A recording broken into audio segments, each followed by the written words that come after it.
तो आज हम बात करने वाले हैं एक ऐसे मंत्र की जिसकी गूंज हजारों सालों से हमारी संस्कृति में सुनाई देती है।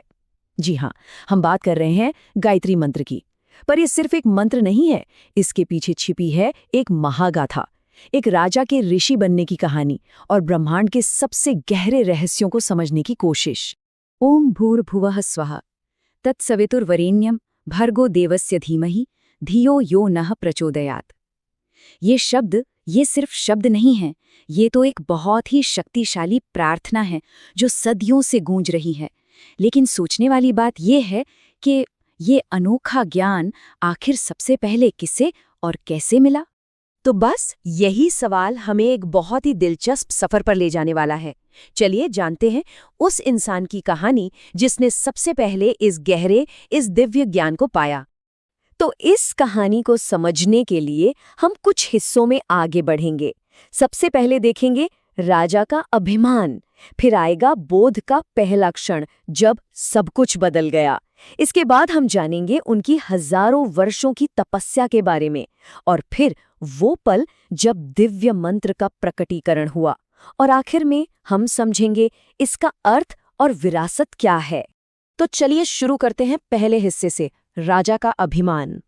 देखिए, इस कहानी का हीरो शुरुआत में कोई ऋषि नहीं था। वो तो एक बहुत ही शक्तिशाली और कह सकते हैं कि घमंडी राजा था जिसका नाम था कौशिक। राजा कौशिक मतलब उनके पास दुनिया की हर वो चीज थी जिसकी कोई कल्पना कर सकता है। एक बहुत बड़ा साम्राज्य, एक ऐसी सेना जिससे सब डरते थे, और शक्ति जिसकी कोई सीमा ही नहीं थी। वो एक दुर्जय शासक थे। और फिर इस कहानी में टकराव की वजह बनती है एक चमत्कारी गाय, कामधेनु। ये ऋषि वशिष्ठ की इच्छा पूरी करने वाली दिव्य गाय थी। अब हुआ ये कि जब राजा कौशिक ने इसे ऋषि के आश्रम में देखा तो बस मन में ठान लिया कि ये गाय तो मुझे चाहिए, किसी भी कीमत पर, चाहे जबरदस्ती ही क्यों न करनी पड़े। तो अब देखिए, यहाँ दो बिल्कुल अलग अलग ताकतों का आमना सामना हुआ। एक तरफ राजा की पूरी शाही सेना, हथियार, बल, सब कुछ, और दूसरी तरफ ऋषि वशिष्ठ की आध्यात्मिक शक्ति, जिसे कहते हैं ब्रह्म बल। और नतीजा क्या हुआ? नतीजा ये हुआ कि राजा की पूरी सेना ऋषि की उस आत्मिक शक्ति के आगे एक पल भी नहीं टिक पाई। और वो पल, वो राजा कौशिक के लिए एक झकझोर देने वाला पल था। ये सिर्फ एक लड़ाई में हार नहीं थी, ये तो उनके घमंड की हार थी, उनके सोचने के तरीके की हार थी। एक ऐसी हार जिसने उनकी पूरी जिंदगी हमेशा के लिए बदल दी। कौशिक को उस दिन एक बहुत बड़ा सबक मिला। उन्हें ये समझ आ गया कि असली ताकत हथियारों में या सेना में नहीं है, बल्कि मन और आत्मा की शक्ति में है। और जानते हैं, बस इसी एक एहसास ने उन्हें एक बिल्कुल नए, एक अनजान रास्ते पर चलने के लिए मजबूर कर दिया। और ये एक बहुत बड़ा, एक ड्रामेटिक मोड़ था। सोचिए, उस शक्तिशाली राजा ने परम सत्य की खोज के लिए अपना सब कुछ त्याग दिया। राजपाट, महल, सेना, सब कुछ, राजसी कपड़े उतार फेंके और एक साधक का जीवन अपना लिया। तो अब कौशिक के सफर का अगला और शायद सबसे कठिन पड़ाव शुरू हुआ। एक ऐसा पड़ाव जो बेहद लंबा और मुश्किलों से भरा हुआ था। ये जो पूरा बदलाव था, इसे हम कुछ पड़ावों में देख सकते हैं। वो एक अभिमानी राजा थे, फिर आई हार और बोध की घड़ी, इसके बाद शुरू हुई कठोर तपस्या, और आखिर में वो बने ब्रह्मर्षि। अब ब्रह्मर्षि कौन होता है? ब्रह्मर्षि यानी वो ऋषि जिससे ब्रह्म का मतलब ब्रह्मांड के परम सत्य का ज्ञान हो गया हो। हजारों साल, जरा सोचिए इस बारे में। हजारों साल, ये दिखाता है कि वो अपने लक्ष्य के लिए कितने ज्यादा समर्पित थे। ये कोई आसान साधना बिल्कुल नहीं थी। ये तो अपने अंदर के घमंड को जड़ से उखाड़ फेंकने के लिए हजारों सालों की कड़ी एकांत तपस्या थी। और अब कहानी अपने सबसे अहम मोड़ पर पहुंचती है। अपनी इसी तपस्या के बल पर कौशिक चेतना की एक ऐसी अवस्था में पहुंच गए जहां दुनिया की सारी सीमाएं, सारे बंधन मानो खत्म हो जाते हैं। अपने गहरे ध्यान में कौशिक का मन ब्रह्मांड की हदों को भी पार कर गया।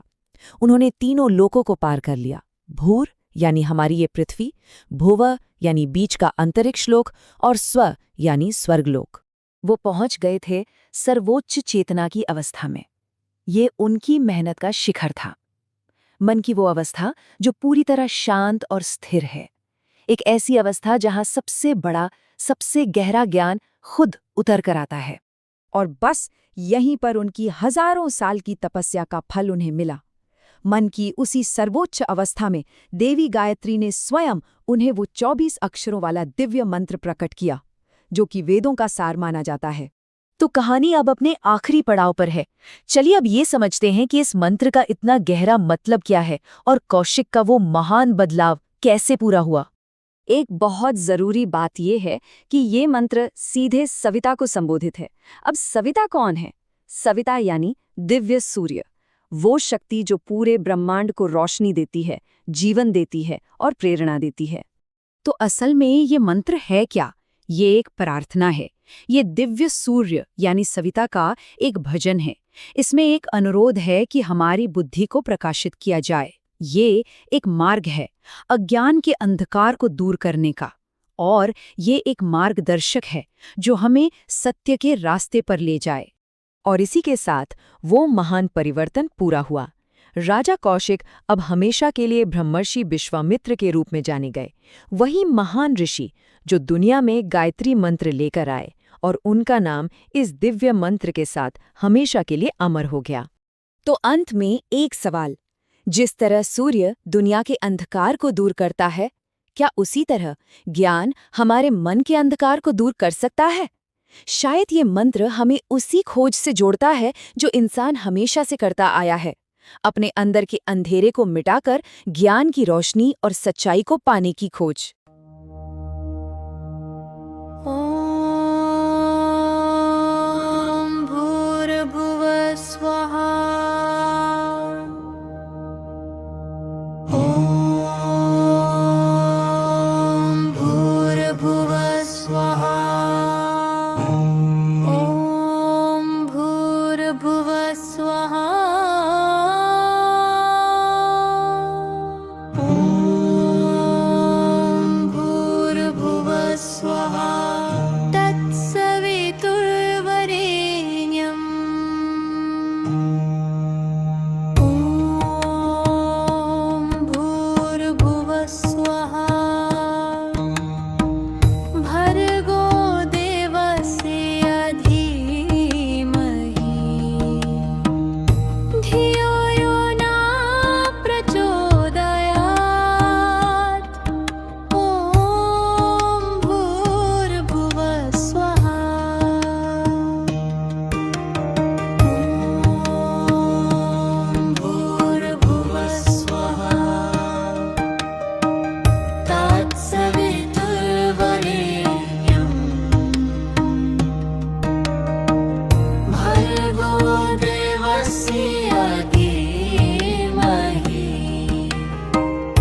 प्रचोदयात् ॐ भूर्भुवः स्वः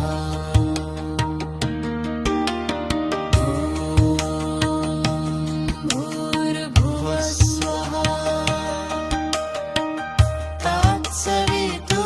तत्सवितुर्वरेण्यम् भर्गो देवस्य धीमहि धियो यो न प्रचोदयात् ॐ भूर्भुवः स्वः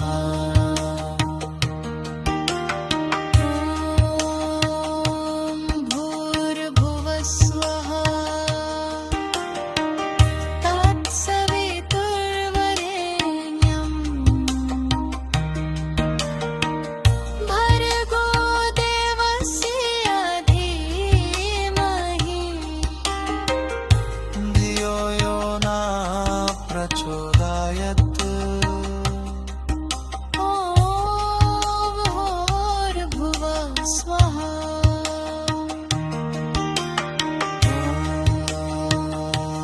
भूर्भुवः स्वः तत्सवितुर्वरेण्यम्